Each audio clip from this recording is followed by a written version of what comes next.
herinandro sambatra eto amin'ny fitandremana misy antsika.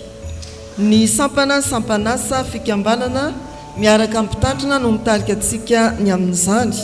Ka ny alatsinainy raha sitrapon'ny tompo dia ny sekoly alahady sy ny sampana lehilahy kristianina hitondra antsika amin'ny lohahevitra hoe Jesosy Kristy taranaky Abrahama.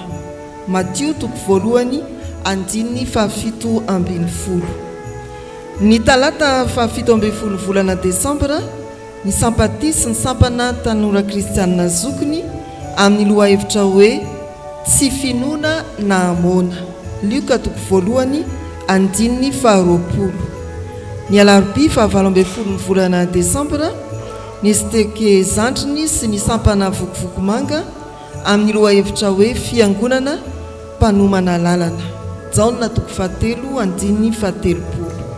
Ny alakamisy 9 volana Desambra iarahana amin'ny Dorcasy sy ny sampana fifoazana amin'ny lohahevitra hoe miomana amin'ny finoana. Ary ny zoma 20 volana Desambra iarahana amin'ny fikambanana vita fiofanana sy ny vondrona fototra laika amin'ny lohahevitra hoe manatona ny mazava. Jaona 7:1.